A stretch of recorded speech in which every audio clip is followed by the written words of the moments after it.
Within these walls lies the heart of the greatest military power since the days of Imperial Rome.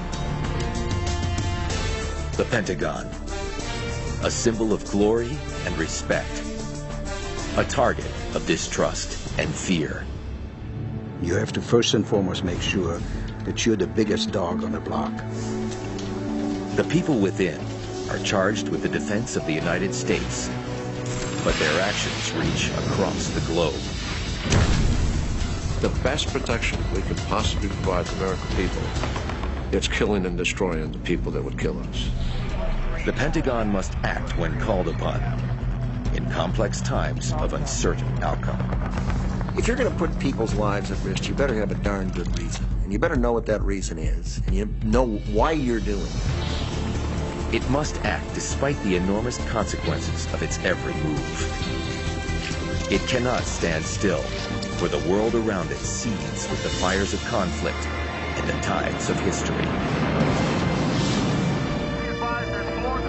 On a pristine morning in September of 2001, those tides reached the walls of the Pentagon, and it reeled as never before. There's just this atmospheric change that happens as that 757 breaks your airspace and slams into the side of your building. Just as the building was breached, so too was a sense of invulnerability. Not only must it rebuild, but also it must transform, reinventing itself to combat the ever-changing threats of a new kind of war.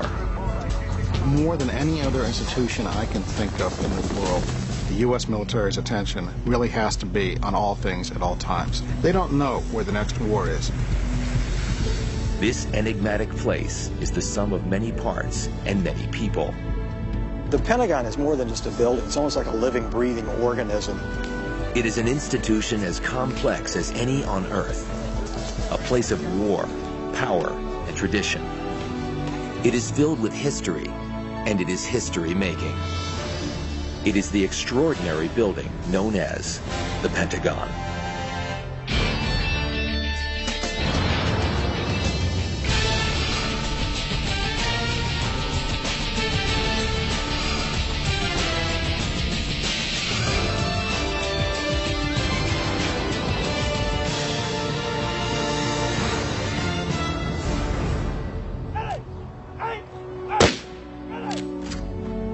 Young men have gone to war since civilization began.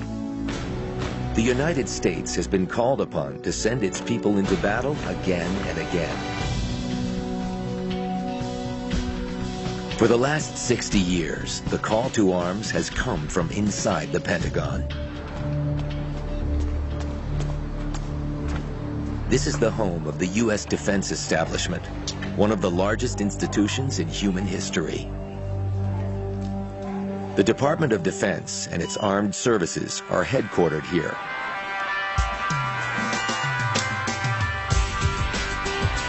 Over 200,000 telephone calls will be made here today, and as many as 30,000 cups of coffee will be drunk. 4,200 clocks will tell time, and perhaps more than 1 million emails will be sent and received. At dawn, the halls begin to fill with a mix of military and civilians. There's a real rhythm to the building. It starts very early in the morning, 4:30, and it tends to be the military, the ones that show up the very earliest. And by 6:30 in the morning, it is at full tilt. An extraordinary range of events takes place here on any given day. The Secretary of Defense will meet with a key foreign leader. One of the Pentagon's war rooms is buzzing with information from the battlefield. Thousands of miles away, the troops the Pentagon has deployed are putting their lives at risk. Where's that fire coming from? And for the first time since World War II, a young pilot searches for enemies in the skies above the Pentagon. At this crossroads of warriors, strategists, and bureaucrats, General Jack Keane, the Army's Vice Chief of Staff, has two major topics on his mind: his combat troops and the future of his service. The Vice Chief of Staff of the Army. All right, guys, grab a seat if you can. The Army is always evolving. And we're going through a period of our history where we're making some significant change, and we refer to that as transformation.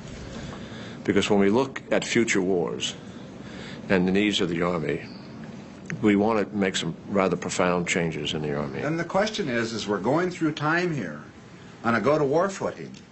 Would you rather invest in mobile assets, those things that can move around and put combat power on something, or fixed assets? And the clear choice is mobile assets right now, especially with the other two things that I talked about. Keane has his hands full, fighting battles in the conference room one minute and planning the real thing the next. He's standing in for his boss today in one of the Pentagon's most tightly secured rooms, where cameras are rarely allowed to go. This is the tank, the inner sanctum where the Joint Chiefs of Staff meet. They are the very top of the military food chain. Thank you, sir. The leaders of the armed services, Army, Navy, Marines, and Air Force, advise the President and the Secretary of Defense from this room on all military actions. Usually those sessions are fairly restricted. We don't bring a lot of staff into those. By the time we get there, we expect the service chiefs and myself and General Pace, the Vice Chairman, to understand the issues, and we go in and we might get a briefing or a presentation by somebody, but then when we get into our serious deliberations, we just do that by ourselves. From behind this door, they reckon with the war in Afghanistan, one of the front lines in the global war on terrorism. The war the Pentagon is fighting is mostly an unconventional war. Special Operations Forces, small teams of highly trained, heavily equipped fighters were among the first to be flown in. Their job was to lay the groundwork for airstrikes and to organize the Afghan resistance. The basic unit that does that is a Special Forces A team. There's 12 members on the team, all having specialties. A weapons expert, a communications expert, a medical expert, and they all are used to culturally assimilating themselves in foreign countries. The elusive nature of the terrorist threat is demanding a radical shift in how the Pentagon is thinking about how it fights.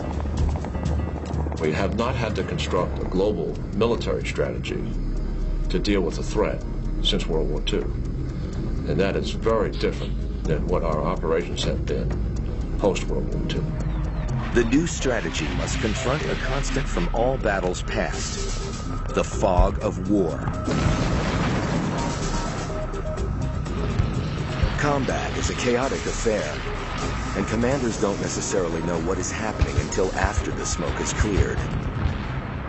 A friend of mine used to compare that fog of battle to playing a chess game, literally in a fog, where you not only can see very few of the opponent's chess pieces, but you can't even see all your own chess pieces. Now, as the Pentagon is pushing hard to transform 21st century warfare, stunning new technology may sweep away some of that fog for the first time in history. Night vision goggles allow soldiers to see more than 150 yards under nothing but starlight. High-powered weapons with the ability to hit a target from great distances are becoming the rule, not the exception. Even with military might unmatched anywhere in the world, no one is underestimating the task. This is very serious business. I've been in the military now almost 37 years. There's been nothing more important than we've been ever been asked to do than this particular task. In Afghanistan, the Pentagon is waging a 21st century battle with a tribal culture, and technology alone will not ensure victory.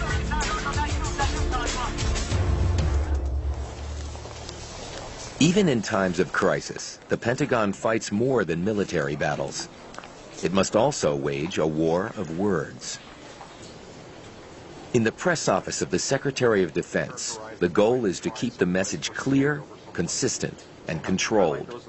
Yesterday on the morning shows, both the Vice President and the Deputy Secretary of Defense spoke about what's going to happen to those folks that are captured, either Taliban or Al-Qaeda.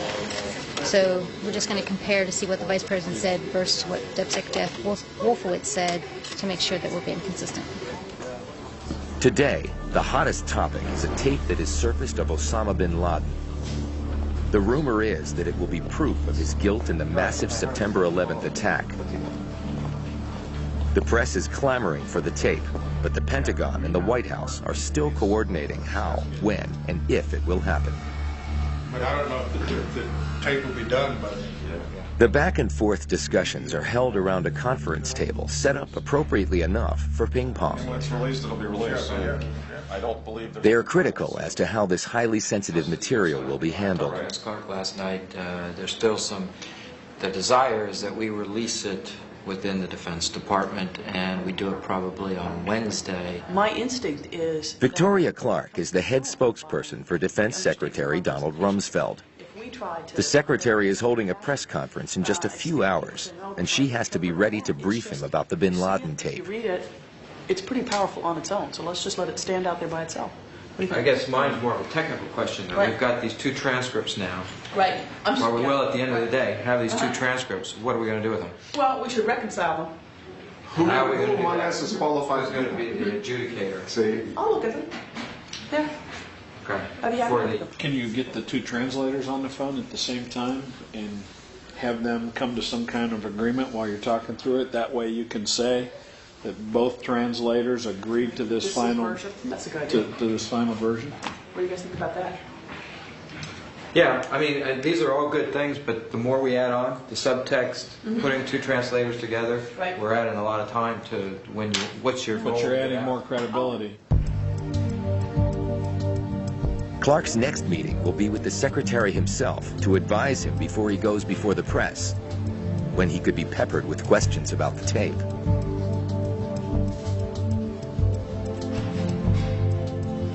Despite their mutual wariness, the Pentagon has made room for the press on its premises. We are, I think, probably the only Department of Defense or Ministry of Defense in the world in which the press corps is actually stationed here with us in the building, free to roam throughout the building. In their small offices, journalists like correspondent Jim Miklashevsky are prepping for another intense day. Miklashevsky has been covering the Pentagon on and off for more than 15 years. The Pentagon itself has about 17.5 miles of corridors. And to get news out of this building for beat reporters, you have to walk seemingly every inch of those 17.5 miles. Because much of the information that we're dealing with is information that cannot be conveyed over the telephone for various reasons. Some of it is classified. And so you really have to sit down and meet face-to-face with people, and that requires quite a bit of legwork on our part. The hallways of the Pentagon seem endless, which in fact they are. There are more than 6 million square feet here, divided into 5 equal wedges. The entire Capitol could fit inside any one of them. There are 5 concentric rings, labeled from A to E. The rings are connected by 10 corridors, which make it extremely efficient for getting from one place to another. Some 23,000 people work here. Once they arrive, many don't leave for the whole day. They don't have to. This is a world unto itself. The Pentagon offers many of the services and amenities found in any small town. It's an amazing building, and it's an amazing family. There are some 23,000 people here, and it's extraordinary how in a very short time you get to know a lot of them. And different hallways are like the neighborhoods.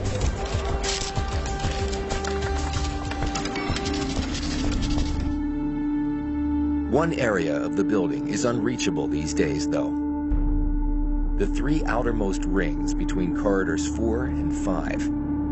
Nearly 400,000 square feet were damaged in the September 11th attack.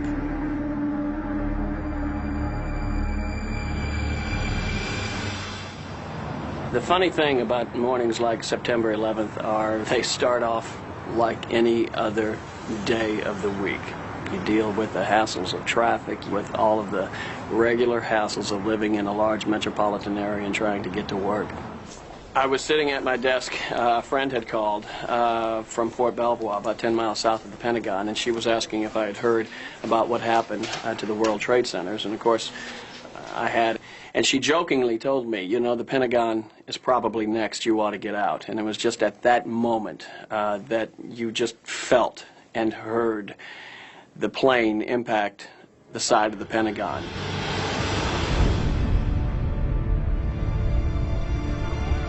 It was 9:38 a.m., and the building was in full swing when the plane hit at close to 350 miles an hour. I saw that plane coming right at me, but he picked up a little bit as he wanted to put himself right in a window on the first floor. And the plane came right over top of me. I could see all the windows on the right side going by. There's just this atmospheric change that happens as that 757 breaks your airspace and slams into the side of your building. It's like a whoosh. The flash, the tearing of the metal, the ripping of the wood, the force that hits you. There was a sudden noise, it sounded as if there was an earthquake. And there is this vacuum that happens, and you can hear the explosion the same time that you're feeling it in the core of your body. But just as the lights went out, I was looking at an officer who was across the table from me, and I was confused because debris was also falling, and I wasn't sure whether or not the debris fell on one of the two people who were sitting near me. We have an airplane that crashed into the Pentagon. The plane slammed into sections of wedges 1 and 2, largely occupied by Army and Navy personnel. David Thayol and Carl Monken shared an office barely more than 30 yards away from the point of impact. I was blown about 20 feet into the remnants of the office next door, but it wasn't as though I was this lone trajectory flying through the walls. I mean, everything just gave way. There was a lot of smoke. It was very putrid black smoke, and it was burning the lungs. It hurt to breathe. The vacuum caused by the explosion just sucks the air right out of you, so you take a breath and you almost hate to breathe in because you know what you're getting into. And so you know that you have a limited amount of time to get out of there. When I landed, I still had the phone in my hands because I remember doing a double take as I looked at the phone and dropped it. And in an instant, you realize that you're basically entombed or entrapped, and all the stuff that's been thrown on you, your cubicle, your desk, you're still in your chair, and then immediately the call for your awareness that you still have your buddy, thank goodness, is alive. He's saying, Carl, 5 times, are you okay? The desk and everything else came with me, and it just deflected the fireball. The fireball passed right over me. We knew we had to get out, trying to find our bearings. We need to go this way, but we had no direction. We had no sense of origin because the walls were gone. It was just absolute and total destruction. And we were just grabbing anything that was hanging from the ceiling, wires that were hanging, those thin metal strips which hold up the ceiling tiles, just anything to help ourselves over the rubble. And then it looked as if they turned around, and then I turned back around and yelled, "Where are you?" And the voice said, "Come through the light." So I trusted the voice and trusted what I thought was the light and went through. In the Building Operations Command Center, known as the BOC, which monitors the physical plant, 355 fire alarms went off at once. Staff scrambled to turn off damaged electrical circuits, carrying nearly 14,000 volts of electricity. There was water all over the floor that if a cable had gotten into it, it could have, caused another electrocution or extreme electric shock to other people. Just about at that time, I believe, is when they notified of the additional airplanes. If I recall right, they called 3 additional airplanes inbound to the Pentagon, and they gave us an ETA of about 25 minutes. The BOC staff remained at their Pentagon posts, braced for more attacks. The day was far from over. Restricted for the Pentagon incident. 1 atom is restricted. Not long after the fires finally subsided, the restoration effort began. The man who is leading the charge is Lee Evey. He has found himself in a historic place and time. What you see happening here is the beginning of the reconstruction of the Pentagon's damaged area, what we call the Phoenix area. and it's our intent to have this area rise from the ashes just like the fabled phoenix. The construction crews have thrown themselves into their mission.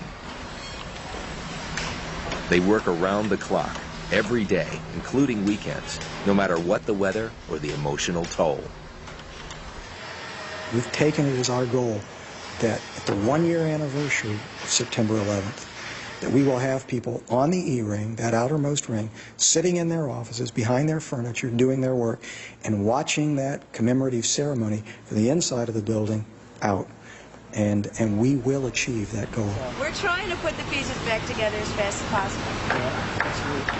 Evie and his team are working under an intense deadline that echoes that of the building's original creation. The Pentagon construction started on September 11th, 1941. So it was 60 years exactly to the day that this crash took place. In the months before ground was broken for the Pentagon, it was clear that for the U.S., war was imminent. Europe was already in battle. It was an anxious time in the nation's capital. In Washington, the War Department was dispersed throughout the city, perhaps 17 different buildings, and it became quite clear this is not an efficient way to do business. The man who would be behind the new building was General Brehon Somervell, Chief of Construction for the War Department. Somervell was a pile-driving man. He was a very strong, forceful character, ruthless, determined, and because he was very effective in getting things done, even though he was unpopular and even disliked by many of the people who knew him and worked for him or with him, he had the support of his superiors. In the heat of a Washington summer evening, on Thursday, July 17th, Somervell ordered a small group of engineers and architects to draw up a plan for a fireproof, air-conditioned building that could hold an unprecedented 40,000 people. It would be the world's biggest office building. Amazingly, on Monday morning, plans were submitted for a 5-sided building which harked back to the pentagonal shape of many old forts. The new fortress would be in northern Virginia, just across the Potomac River from Washington, which had little room for such a huge structure. At one point, President Roosevelt wanted a building with no windows, perhaps for safety reasons. But munitions experts told him that without them, a bomb would do far greater damage. Though the plan changed more than once, the shape never did.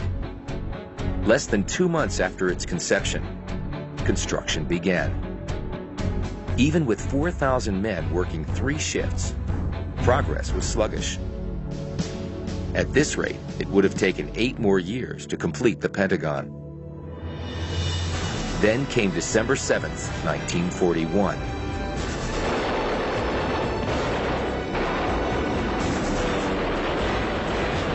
There are a number of reasons why Pearl Harbor took people by surprise the way it did. I think for Americans in December 1941, as indeed in September of 2001, there was something shocking about the site, about this beautiful day being suddenly marred by an attack which seemed to come from nowhere, which left thousands of people dead, which involved an enormous amount of graphic destruction.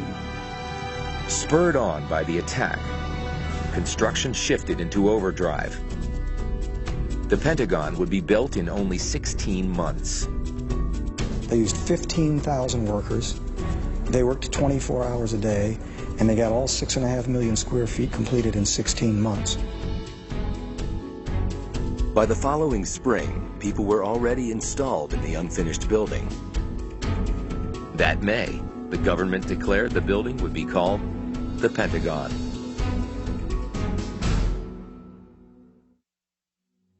In the dark days of World War II, there was no special ceremony to commemorate the Pentagon's completion. People continued to move into the building 24 hours a day at the rate of about 1,000 a week.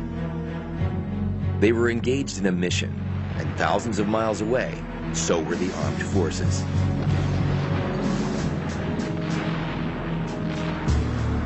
Throughout 3.5 years of war, the Pentagon supported the troops and saw them through to victory.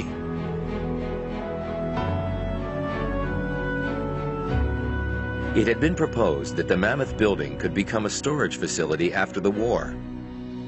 But by 1945, the Pentagon had become as immutable a symbol of Washington as the Capitol.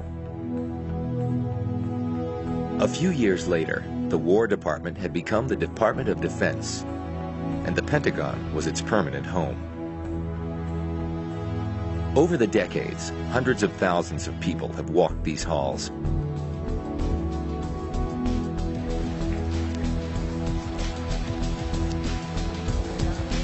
For newcomers, it can be like traveling to a foreign country with its own customs and language. 1,300 to walk through all 5 of those, plus the PEOs to present the path forward to OT for MCS, FECB2, and ISISCON.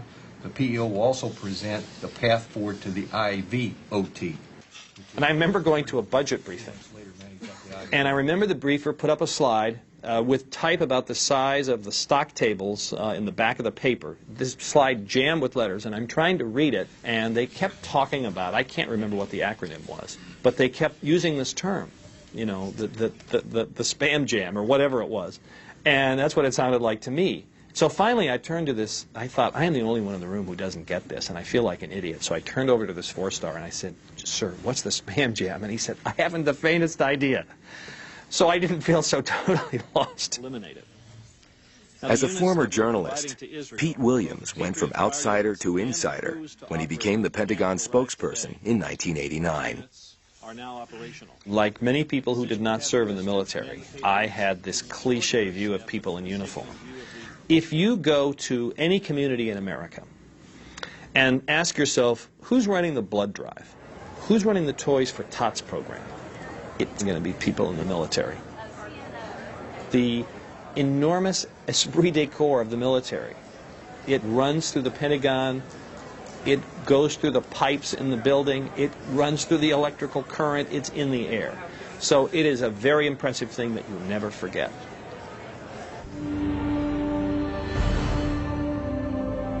The Pentagon has no more important mission than supporting the troops.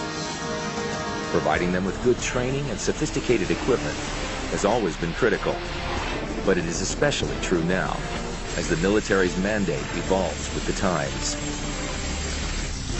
The United States military is preparing for the entire range of conflict, from peacekeeping to nuclear warfare, across the entire range of climates and across the entire range of cultures. It is a very large military, really trying to be all things to all people, and doing it pretty successfully. Many of the men and women who make up the American military refer to themselves as warriors. They are an essential element in the defense equation of the United States. The U.S. military approach classically has been overwhelming force, overwhelming destructive power brought to bear against the enemy. But the young fighters the Pentagon deploys need discipline as well as firepower. In the modern military, they can be asked to keep the peace as well as to wage war. It is a duty that may not come naturally. Remember, we train a soldier, as brutal as it sounds, is to kill, to use force violently. You have taken an 18-year-old in whom you have drilled in that when you come to a point of resistance,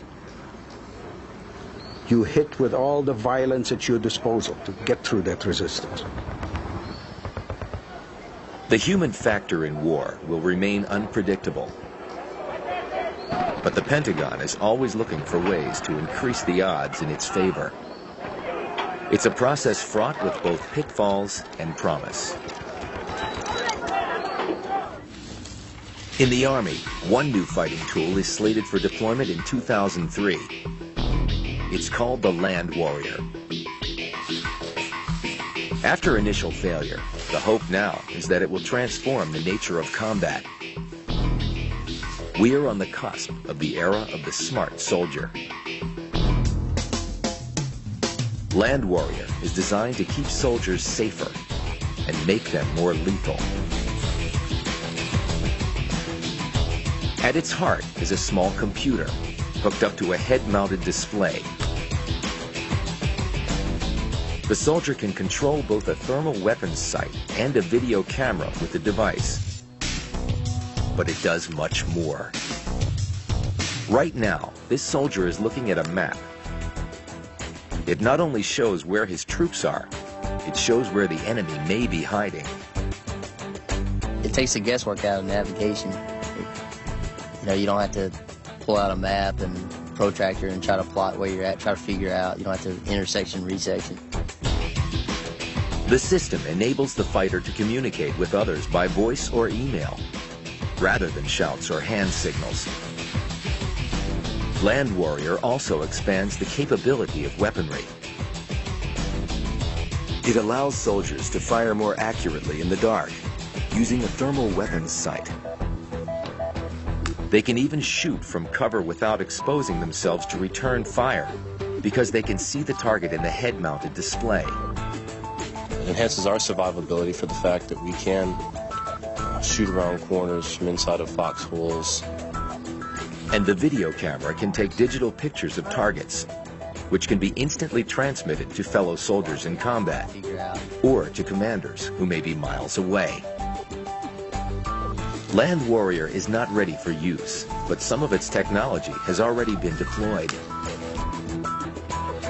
In the new century, war will continue to look, sound, and unfold differently. More, perhaps, than at any other time in history.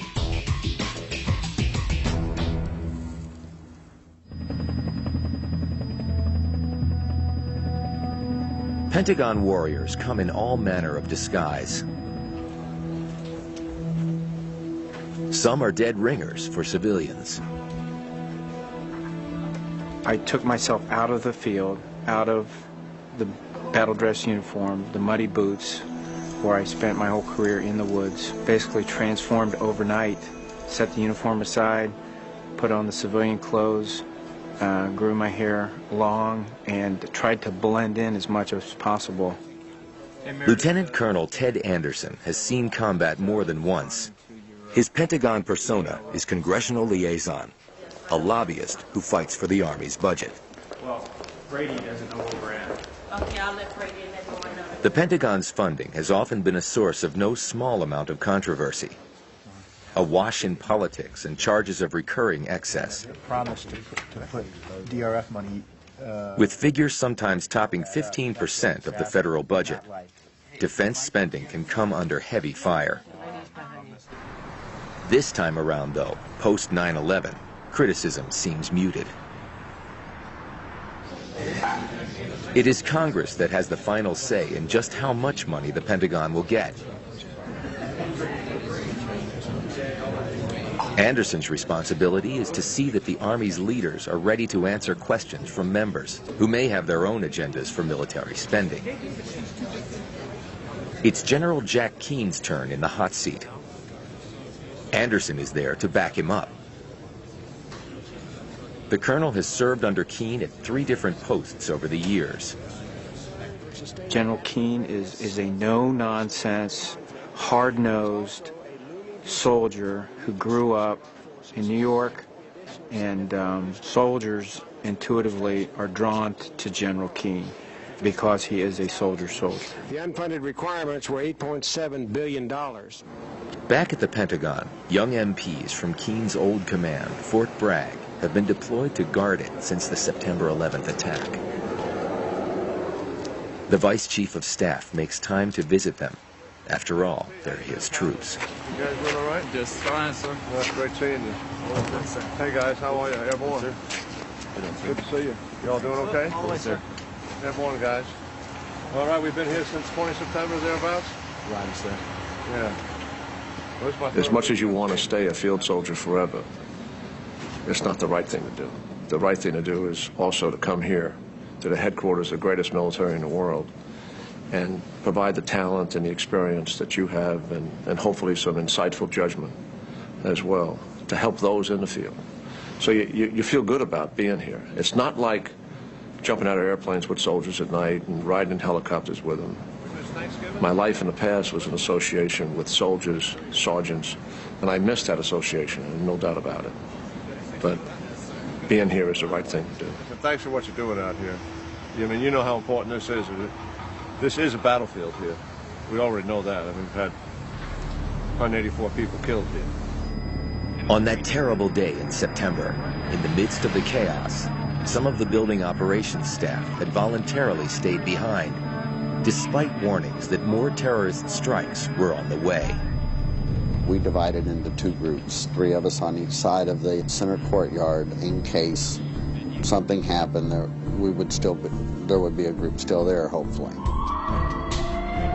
They had acted to close off vents filled with suffocating smoke and keep computer systems critical to the national defense up and running. Because the building was not being fully evacuated, we still had numerous people at the Secretary of Defense and some of our military command centers that were staying operational. We had to be able to provide them with water, with air conditioning and other things during the time the fire was still going on. We had just been attacked, and at that point we were at war, so we needed to keep our military command centers fully operational. Several miles away, a young Air National Guard pilot had been called back urgently from a training mission. Low on fuel, he was told to take off again immediately from Andrews Air Force Base. Captain 01, report your radar.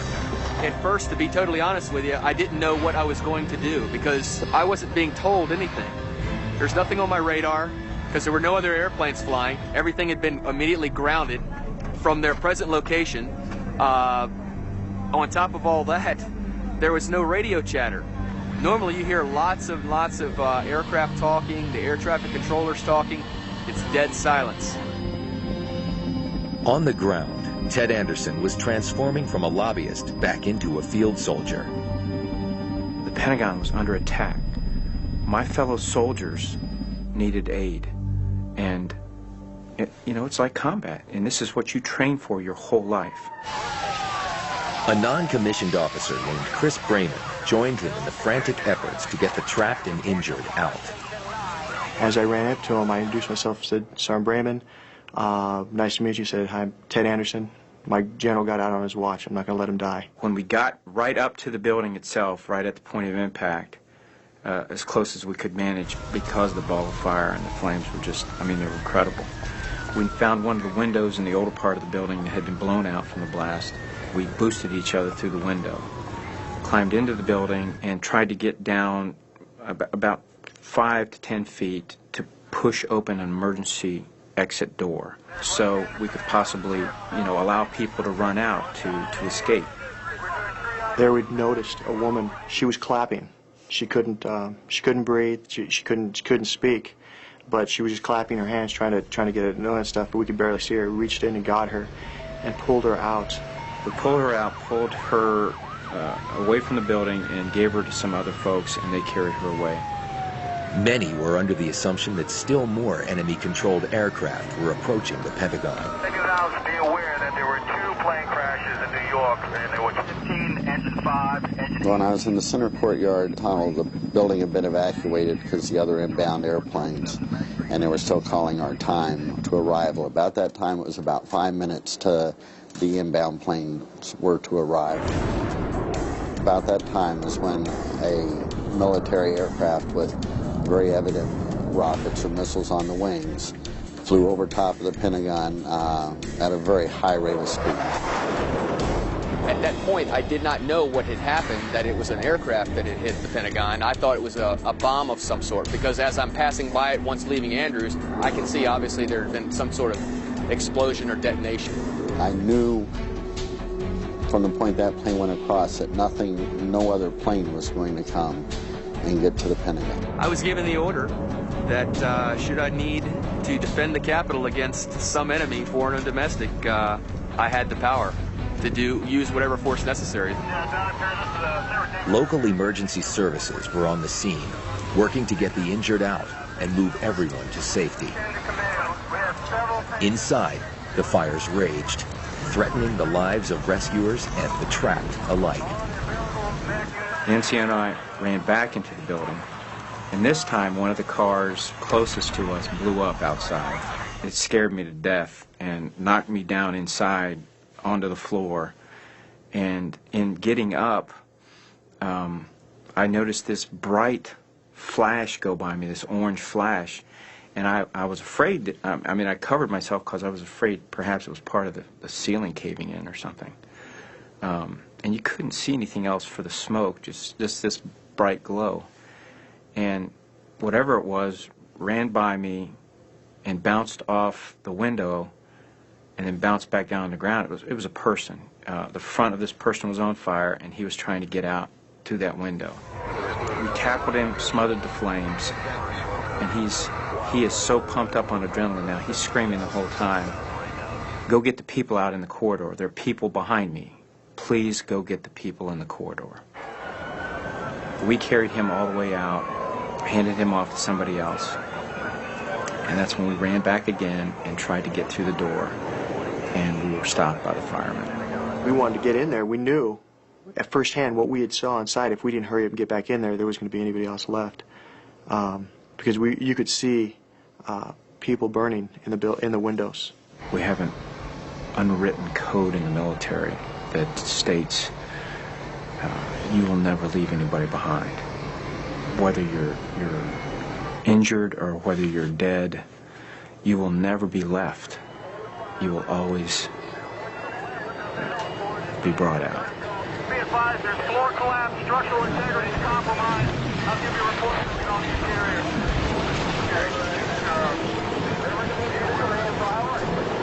We have structural collapse next to the heliport. This was a combative situation. You know, you had all the sounds and the smells of combat. You know, you had the screams and the cries and the death and the wounded.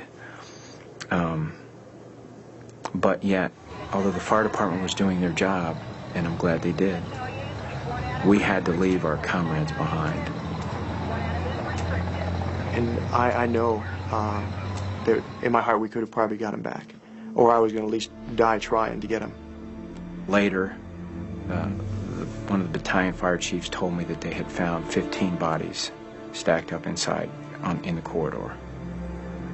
And I try not to dwell on it. I can only imagine that these were the people that this gentleman was talking about, and that they were trying to get out, and, you know, perhaps their way was blocked. I just don't know.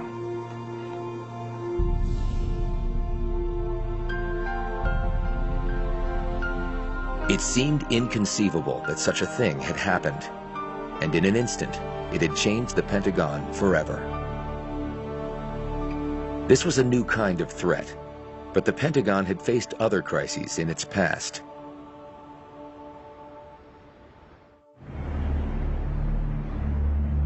In its time, the Pentagon has experienced both triumph and disaster.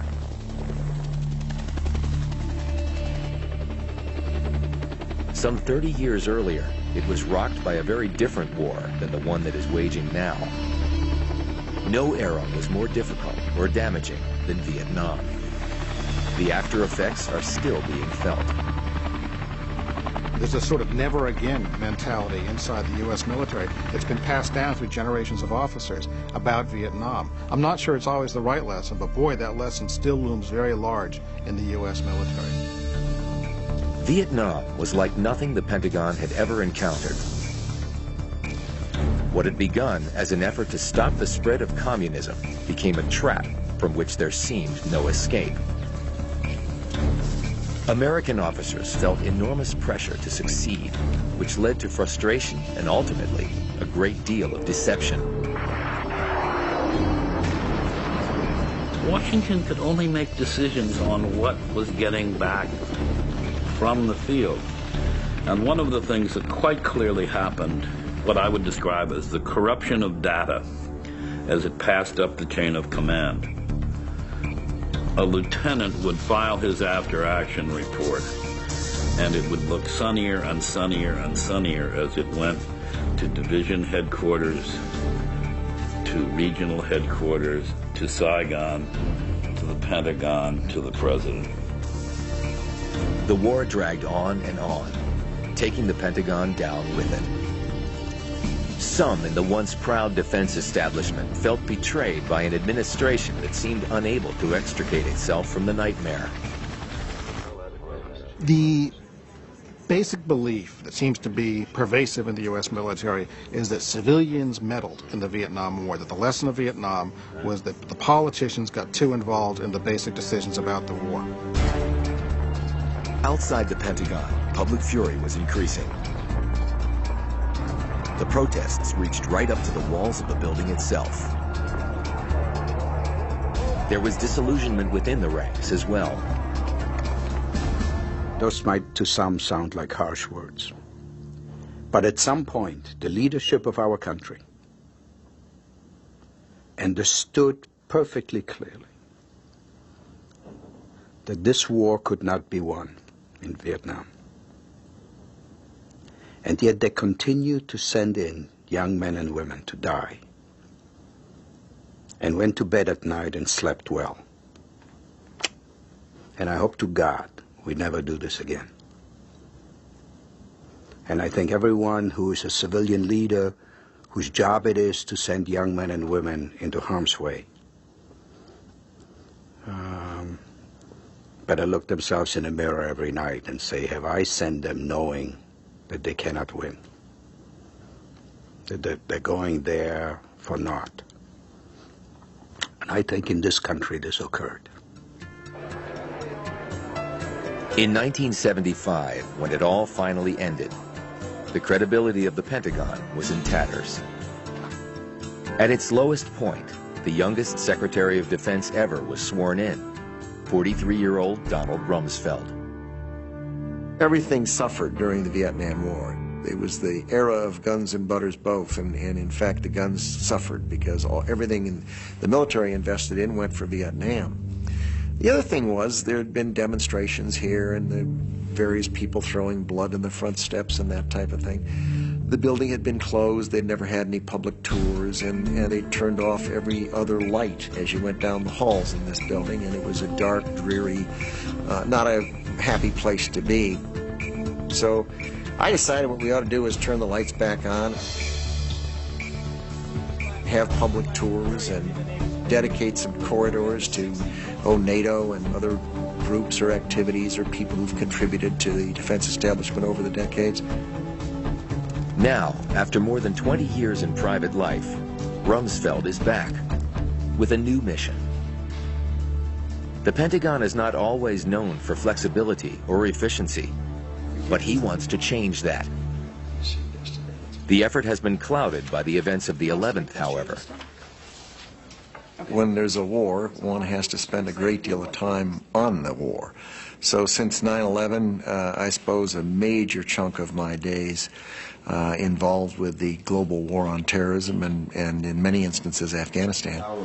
Right. Part of the Pentagon's reputation rides on how they handle information about the war.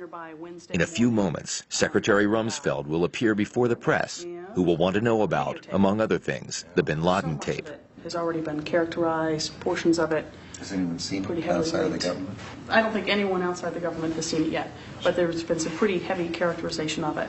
And now there's real interest in when are you going to release it. Has the White House indicated that for sure that it's going to be released? They have indicated they expect it to be released soon, but they haven't put a date on it or a time or anything.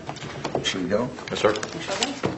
He'll have to wing it. No firm decision has been reached. Where are the leadership? Same question. If we do a good job of telling the people the truth about our circumstance in the world, that it's a dangerous world, it's an untidy world, that weapons are more powerful, their reach is greater, but that we as a country are determined to see that we can continue to live as free people in this world, and we can do it.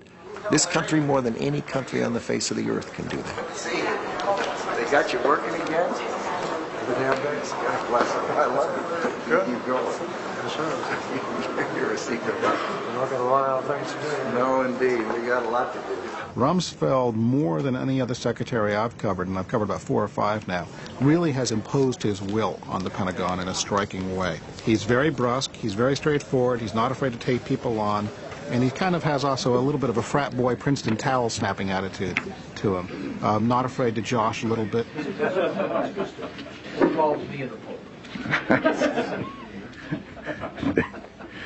I think we'd best delay the punchline. The joshing ends quickly when the subject of the tape comes up. Various people trying to translate that and understand precisely what was said, and whether or not it'll be released or when is a question for some others than me, but if it is, it will be released with some translations that in consultation with the White House, the Pentagon released the tape 2 days later. The translations were criticized, but the Pentagon stood by its version. And after all the effort and debate, the matter was all but forgotten in a few short weeks.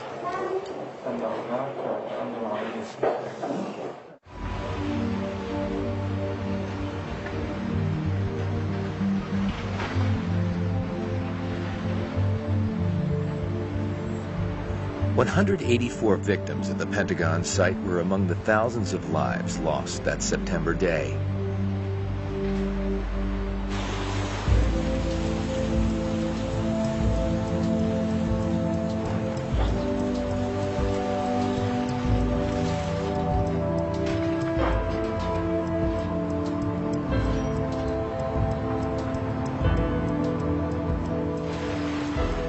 It was a life-changing moment for many of the people close to the event.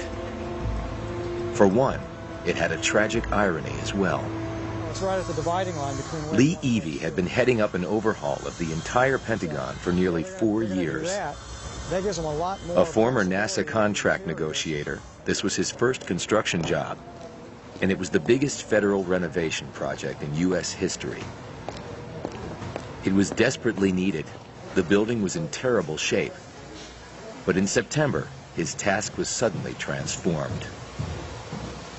We were just completing on September 11th the last of what we call Wedge 1.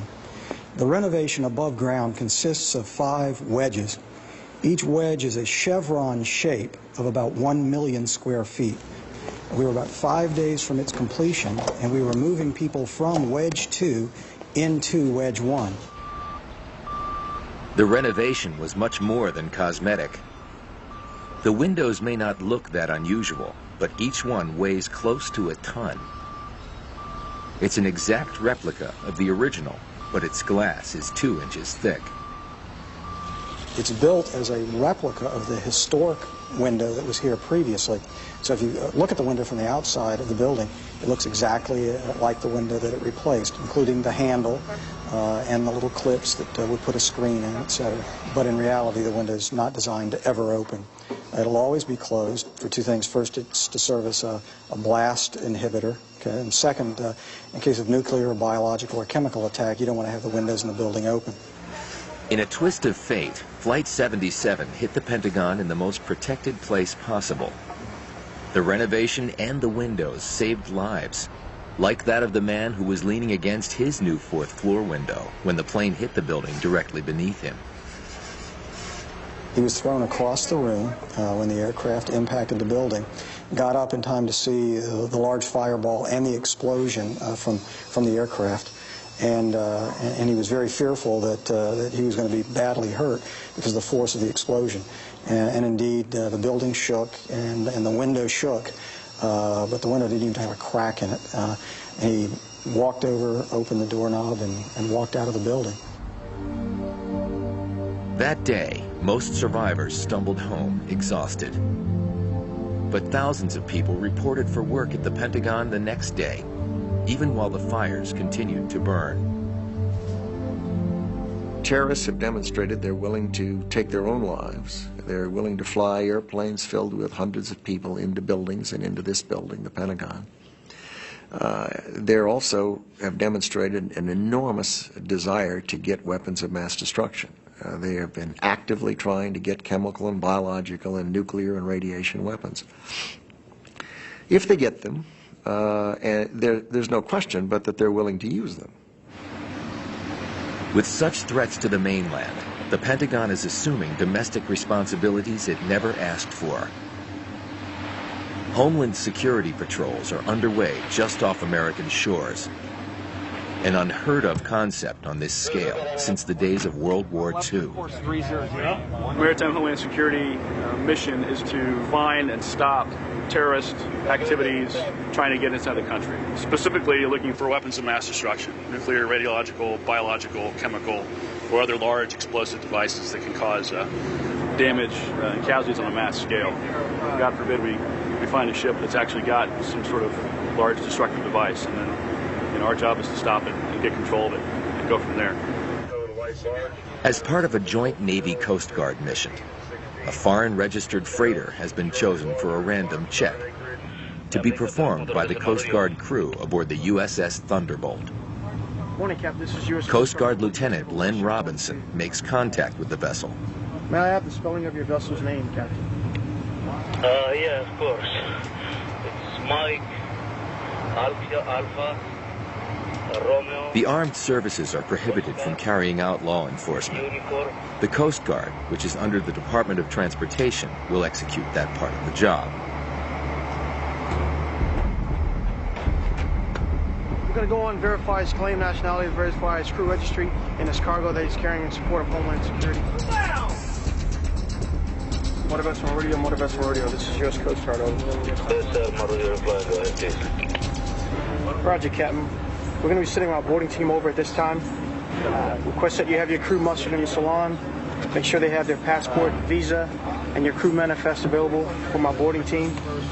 We'll be embarking your vessel on the port side. We need no assistance. Our main concern right now would be unaccounted for personnel that are hiding on board, and the cargo. We like to position ourselves in such a location where we have good fields of fire and we can provide cover for the guys that are coming on and off these ships. You know, and if need be, depending on the vessel and what their actions demonstrate that they're willing to do or capable of doing, you know, we're certainly capable of providing our own self-protection as well as covering the insertion or extraction of a friendly force from that ship. But, you know, I prefer to, you know, if we can do our job, do what we have to do without ever firing a shot, I think that's the best way to do business.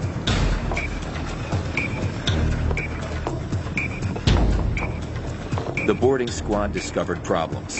A crew member with no documents, an unlisted and hazardous cargo. He didn't have documentation for the cargo he was carrying. He was carrying ammonium sulfate, which is hazardous cargo. And also, one of his crew members, he didn't have a visa. He wasn't on the manifest, but his brother was on there. It's just the kind of thing that they worry about. The crew discrepancies, plus the 3,800 metric tons of a toxic industrial chemical, are reported up the chain of command. The decision comes back. The freighter will not be allowed to continue and will be escorted out to sea, past U.S. waters. With nearly 100,000 miles of shoreline and some 10,000 ships entering U.S. waters each day, the Thunderbolt faces a daunting assignment. However, the task of Homeland Security is unlikely to go away. At the Pentagon itself, there have been radical security changes since September 11th. Once a remarkably open place, it has severely tightened its stance. The DPS, the Defense Protective Service, verifies IDs and passports regularly. If anything is out of place, entrance is denied.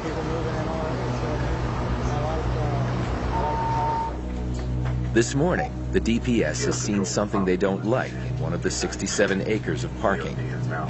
An envelope has been thrown out of a car. There's a situation going on in lane 13 right now. Somebody drives up in a car, possibly a Dodge Shadow. Pulls up, drops a vanilla envelope in the middle of the lane, and then takes off down DC. The envelope is lying just yards away from the building. Inside, the Protective Service Unit, the Pentagon's equivalent of the Secret Service, is already on high alert. If you got any concerns about people walking up, make sure we get with the gates. 3 of the most important people in the country are expected here in about an hour.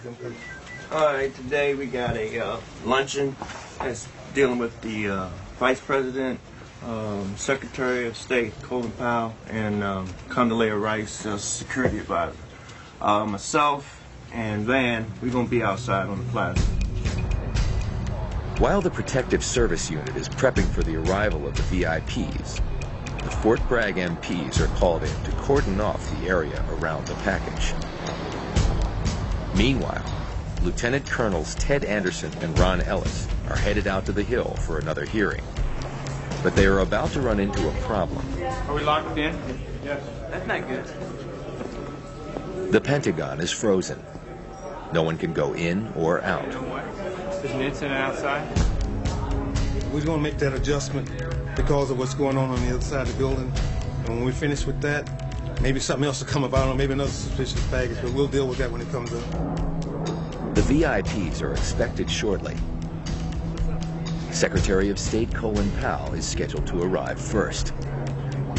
And we're going to make sure that they get here on time without any problems or anything. And we're going to secure the area, sanitize the vehicles, the grounds, and the local public if we have to make this happen. And it'll take about 60 minutes. But this 60 minutes has cost us probably about 2 days of work. In the parking lot, a bomb squad from nearby Fort McNair has been called in to investigate. One of their first steps will be to X-ray the package. The DPS Control Center has its hands full, literally. Lane 13. Now UD's en route, okay? On one side of the Pentagon, 3 of the country's leaders are about to arrive for a high-level meeting. On the other, a bomb expert is analyzing a package for explosive devices. Detonating it could be dangerous if there is a toxic substance inside.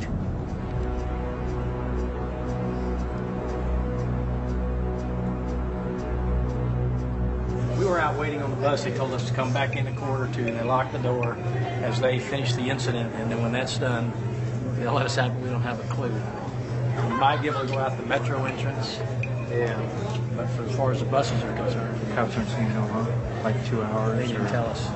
In cases like this, it could be 10 minutes, it could be 2 hours. There were rumors of unidentified residue on the envelope, but it is pronounced free of both residue and explosives.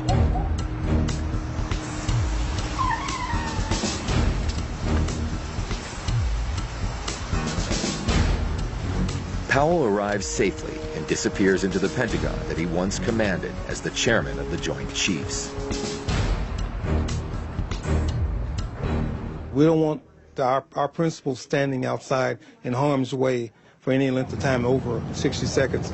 And in the same regards, we don't want the other principal waiting over 60 seconds, or what we would call stopped, which is on the X. When you're on the X, you're a target.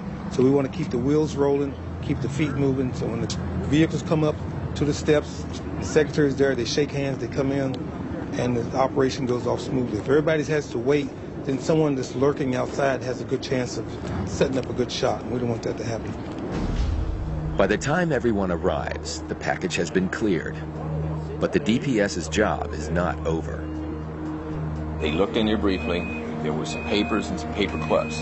They looked in there, they saw there could be something that possibly could have been addressed to the president. I cannot tell you for an absolute, but it was rambling writings, nothing specific. The incident resolved, everyone is allowed to go about their business, including Ted Anderson and Ron Ellis. Moments like this one are a reminder that life at the Pentagon will never be the same. A new sign has been put up outside the Phoenix Project, counting down the days till its completion. The familiar limestone facade is going up, protected from the weather by plastic sheeting. We're ahead of schedule at this point, probably about 4 weeks ahead of schedule. And of course, that schedule was already quite ambitious. The construction crews have shown great dedication to the Phoenix Project, rarely taking even short breaks. But one of them is here for the most personal of reasons. Michael Flacco is a sheet metal worker from Delaware. He requested special permission from his union to work on the job. It was all he could think to do. His son, a Navy weather forecaster, was killed in this very spot on September 11th. To be able to put together something that was destroyed, it gives you a feeling that about as close as you can get to having them back alive again. I retrace his footsteps every day through the Army-Navy tunnel. He used to walk through there every day. So I go there every day and walk past. He was probably at his desk, and the plane came through the first floor, right through Naval Ops, and hopefully he never knew what hit him. Flames and the heat was so intense that it just melted some of the structure up above and caused a collapse right over in here. And fortunately, we got him back. We got a whole body back. I was able to touch his hair.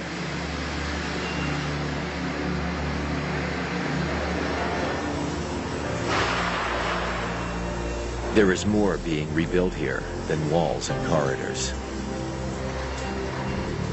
While the renovation project forges ahead, the work of the national defense continues around it. We can't allow the mission of the Department of Defense to stop or to fail for 1 minute out of one day because we're here doing the renovation. We have to keep those people constantly doing their work. The mission of the Pentagon is carried out by thousands of people doing millions of different tasks. But no part is more essential than planning for war. There are people right now over at the Pentagon thinking about, what if A happens? Could we do B? Might we do C? Might we do D? And they're writing all those plans up. The Pentagon is full of contingencies and plans for things that you and I have never even thought might happen. That's their jobs.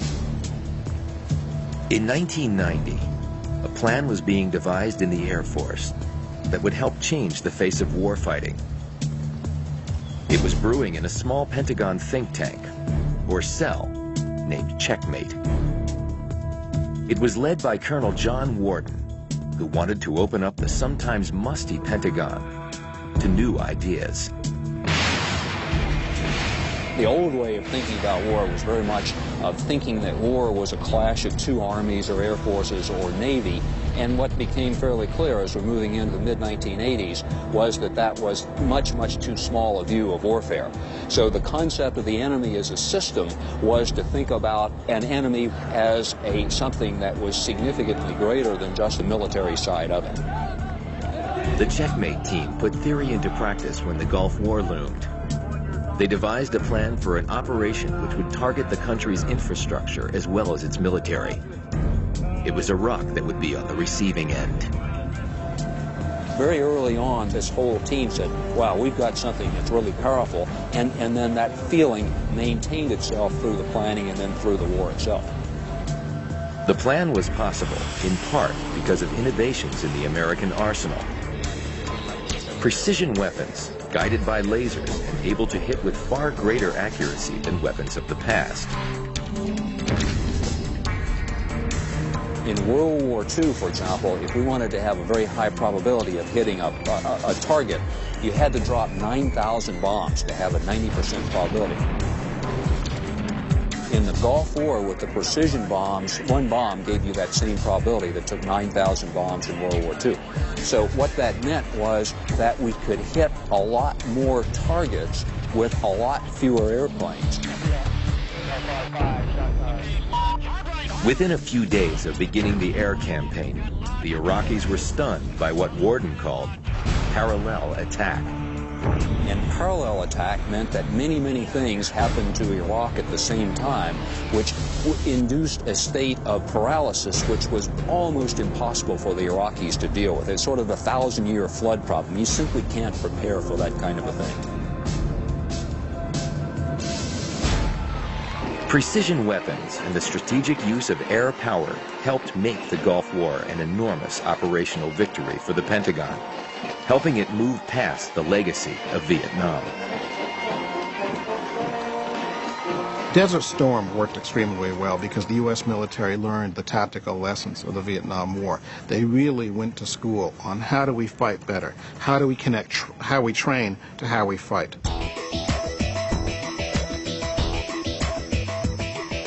The evolution in many kinds of military technology has roared forward since then. But predicting the future is a tough game to play.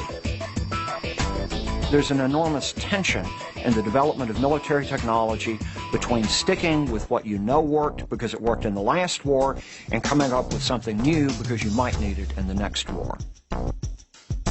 There can be decades of lag time between concept and execution of weapon systems. And what can seem like a good idea mid-decade can be outdated and a waste of billions a few years later. The debate over how the Pentagon spends its money rises up periodically, often fueled by a bad decision or a failed mission. Still, smart weapons are becoming smarter and smarter. Satellite-guided weapons with GPS technology are the latest thing.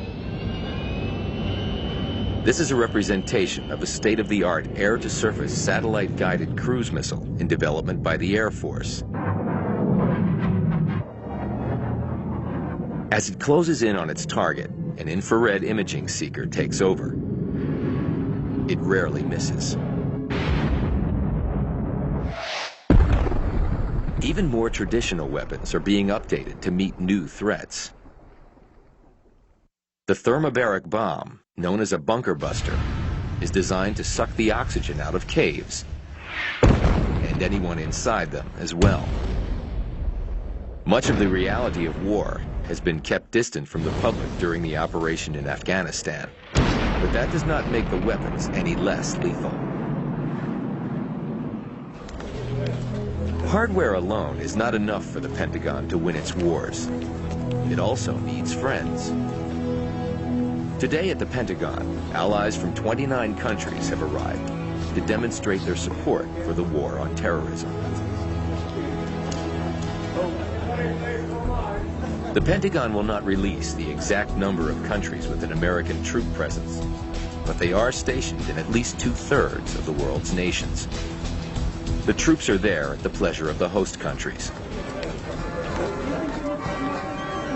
In this new age, international cooperation is as essential as it has ever been. Still, the Pentagon is a uniquely American institution, and if the military is not democratic, it is still filled with many voices and many different interests. Think of the Pentagon as a village out there somewhere, or a little tribal group of tribes out there. Power resides in money at the Pentagon, and money is held by the Office of the Secretary of Defense, but it's kind of an embattled little group up on top of the hill. And then running around it are 3 or 4 different warring tribes. The Army, the Navy, the Air Force, all kind of circling around it, whooping around it, kind of going after this embattled little group that has all the money and seeking their money. And occasionally those tribes get together and gang up on the Office of the Secretary of Defense. More often, they just fight with each other. The fight may be for recognition or for dollars, or to be the ones chosen for an impending operation. This is not combat, though. This is North Carolina.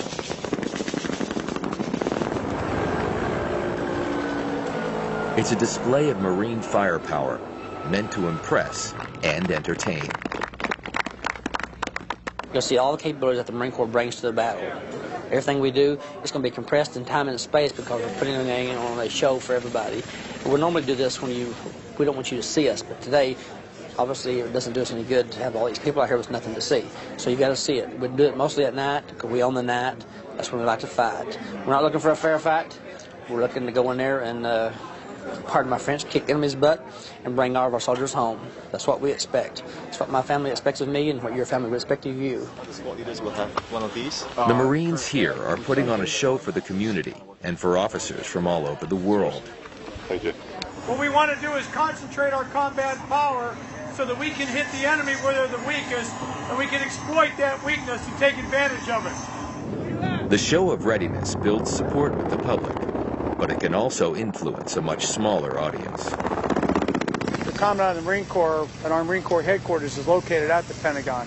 When our representative goes into the tank, they call it, with all the other service chiefs and the chairman of the Joint Chiefs, when they want to pick a force that is ready to go, very expeditionary, can be moved very lightly, but have a lot of combat power when they get there for an initial enabling, to get in, open the door up, and hold for the moment at hand.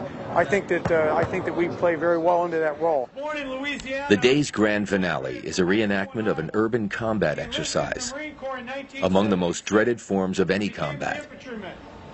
He finished his company. In a mocked-up tactical village, the Marines have been trained to fight where civilian and military casualties can be highest. In this exercise, the bad guys are holding the town. The good guys initiate the operation to seize the city. The mini-war features everything from tanks to aircraft to carry out the assault.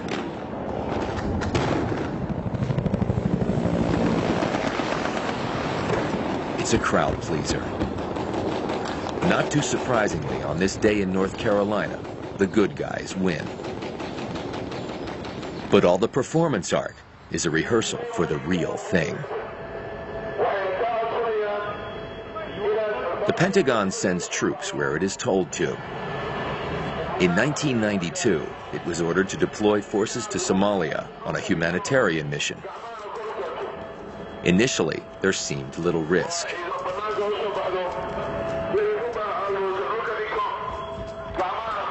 Over the months, the situation deteriorated and tensions grew. Then it exploded.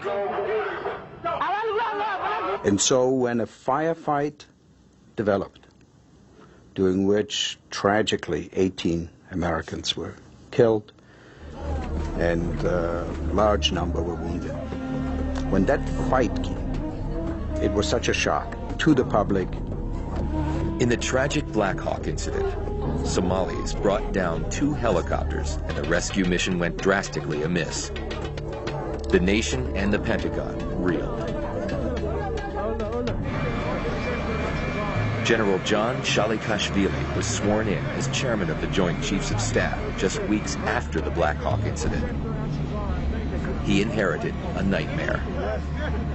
I think what went tragically wrong has haunted us really quite a bit ever since, was that we went to Somalia having explained very clearly to the American public why we were going and what we intended to do there.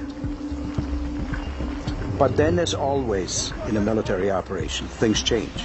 Nothing is ever static, and just because you made a plan doesn't mean that the plan is going to be carried out like this. Somalia brought back memories of failure and tragedy in Vietnam. All right, let's mount it up. Over the next years, there was little appetite in the U.S. for rushing troops in just anywhere. You know, in past decades, our country's had a wonderful margin for error. We've had big oceans, and we've had friends on the north and the south, and we didn't have to be Johnny on the spot. We could hang back and wait and see and look around and then decide if we wanted to do something. The threat has now reached U.S. shores. Major Billy Hutchison, the pilot who flew over the Pentagon that day in September, is now flying protective cover over the nation's capital. I never thought in my entire career I would be in a combat air patrol over my own home. That's kind of an unnerving thought, you know? You'd never want to have to think, well, when I get up out of bed today, I'm going to be sitting above my house with live weapons defending this country against something that may come this direction. There's the Pentagon. See the Pentagon out there?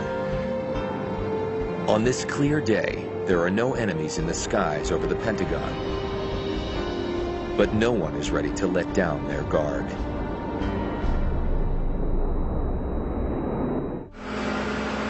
Almost 7 months after the September 11th attack, the Phoenix project is still ahead of schedule. So much so that they are having some problems getting construction supplies in on time. Still, the signs of progress are everywhere. Okay. This is the part that was really damaged quite badly. All of this area was basically destroyed, blackened. The doors were blown apart. Glass was shattered. ductwork hanging out of the ceiling, and so all of this has been completely reconstructed in the last few months. And we're hoping to open the cafeteria March 1st. People are really looking forward to it. Not too far away from the renovation site, 2 flights below ground in one of the most closely guarded rooms in the entire building, an elite group of Army personnel is gathered. This is a Pentagon war room. Where you are is in the Army Operations Center, and it's here where the Army does its planning and issues its orders to its forces. And we follow an agenda that's on the screen there that starts out with a detailed understanding of the intelligence picture itself. What are our adversaries doing? What do we think they're going to do? And we try to be as predictable as we can. The new enemy does not have an army or navy that the Pentagon can overwhelm. It is difficult enough to even find them. Intelligence gathering and secure communications are critical in this new war. The Pentagon has incredible tools at its disposal. Military and civilian satellites can send back images like this one of the strategic Kandahar airport from more than 400 miles up. But even this remarkable technology can only do so much. It is the state of the human intelligence gathering that has the Pentagon concerned. I worry about intelligence. I worry about our ability to know what's going on. It's a big world. It is very difficult to find individual people. The intelligence capabilities right now, at least in my view, they're not right where we need them to be. If the FBI has a queue or the military has a queue somewhere due to some of our interrogations of some of our detainees, that those queues fly very quickly to other agencies and that they can cross queue and say, now I see what's developing, or I see this linkage that I never saw before, and that can lead to other trails that either for law enforcement purposes or for prevention purposes or for military purposes could be very, very useful. As enemies of America arise and find ways around its sheer military might, as terrorists have, the Pentagon will be challenged to devise methods to meet those threats. Combat is a giant game of rock, paper, scissors. You bring a rock against the other guy's scissors, so he comes back with paper to wrap your rock, so you bring scissors against his paper. That's all military technology is. It's a continuing evolution of what does the other guy have, how do I attack it, how does he respond to my attack. One of the most important developments is the UAV, the unmanned aerial vehicle. They were first used with mixed results, but they are fast coming into their own. Over the next decade, I think that UAVs are going to revolutionize American warfighting in the way that computers and satellites have in past decades. We're getting there, we're just not there yet. Flown by remote control, the drones, as they are sometimes called, can hover over a hostile area, staring at it for much longer than other aircraft. One of the things that's enabled us to be very successful in Afghanistan is we have air superiority above 10,000 feet over Afghanistan, so we can put aircraft, some of our long-dwell unmanned aircraft, over these targets with sensors on them that allow us to stare at a target for a long period of time. At times, they can deliver the information almost simultaneously to the field commander and the Pentagon. And in the 21st century, information is power. In the information age, mass is not a strength, it's a vulnerability. The bigger you are, the bigger target you are. And in a battlefield which has 24-hour surveillance over it, which is what the United States now brings with these unmanned aircraft, like Global Hawk and Predator, you become simply a sitting duck out there. And that's what I think the Taliban and their allies just found out, much to their regret, in Afghanistan. UAVs have another major advantage. There is no pilot to be shot down and killed. The rush is on to weaponize the drones. At least one has already fired a missile in Afghanistan. The ultimate unmanned air vehicle on the drawing board is the UCAV. By 2010, it is expected to make its own suggestion about what to attack. and after an okay from its remote control operator, fire at its target.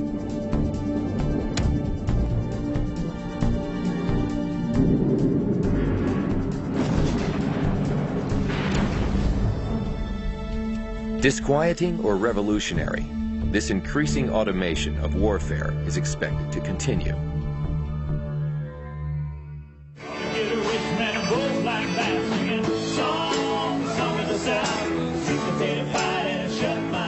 In the midst of the most grueling of construction schedules, the Pentagon hosts a lunch for the renovation project crews.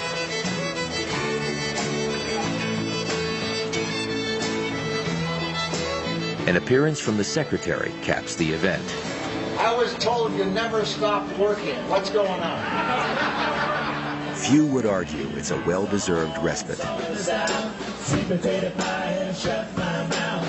Gone with the wind. There ain't no looking back again. The new part of the building is not luxurious, but it is bright and clean, and clearly beginning to come back to life. You look like you need some help. All done? Well, we wanted to see the new cafeteria. People who were blown out of their offices 7 months ago wander over to see the progress. Just go down corridor 3 here, and it'll be off on the right, down by C-ring area. Okay. Because we used to be in that part that way. We crawled out of there. Is that right? Yeah. Did you really? You bet. We didn't even know you could get this far anymore. Oh, yeah. 189. As early spring replaces the pall of winter, mayors from all over America gather in the Pentagon's center courtyard. Who share the grief of this tragedy, we've come to honor and remember those who lost their lives. The rapid rebuilding of the Pentagon is a testament to the strength and courage of those who have returned to work here for all of us. A 53-year-old sheet metal worker from Delaware who lost his son, his only child, in the September 11th attack, is among the many who put in 10 to 12-hour days here 6 days a week. He came here to mend his broken heart, as well as this building. Within the building, the military way of life continues. Ladies and gentlemen, the Vice Chief of Staff, Army. General Jack Keane is now under consideration to become the Army's Chief of Staff. He is here today to swear in Staff Sergeant Chris Brayman, who's re-enlisting. He had just finished a phone call. Brayman's comrade-in-arms from the 11th, Ted Anderson, is here as He well. evacuated the building under orders like everybody was told to do. Except he turned around and came back into the building, time and time again. And you recognize you're actually doing something larger than yourself. And it gives you a sense of purpose. And then you have such intense shared experience with people of value. And that adds such a dimension of quality to your life that you're changed by it. And it's the people and the mission, I think, that keep us here. Congratulations, Sergeant Brand. In many ways, the Pentagon is defined by its sense of shared purpose. The whole thing is styled around how we would act if we were in the battlefield, where really we don't want anyone to fail. We want everyone to succeed because everyone's life is at stake. And my life might be saved by the guy next to me. That animates the way the Pentagon works. You focus as hard or harder on those things that will have an impact, not for you and the people you work with today, but for the people and the people in the military who come years from now. Right. The leaders here are mindful of the difficult and dangerous mission ahead. They exist in a universe where matters of life and death inform every decision, every act.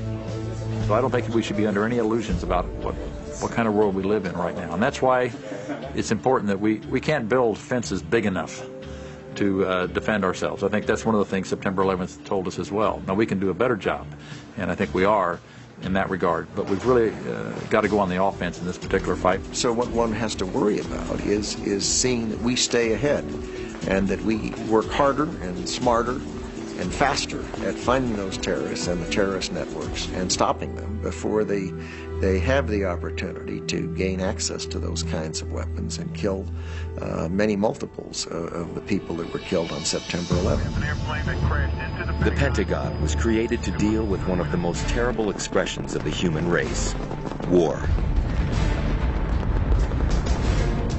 Its success or failure, however measured, can affect the future of nearly every country on the planet.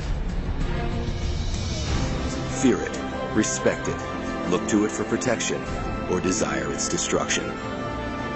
Much rests on this stolid, serious place, a grave and simple building called the Pentagon.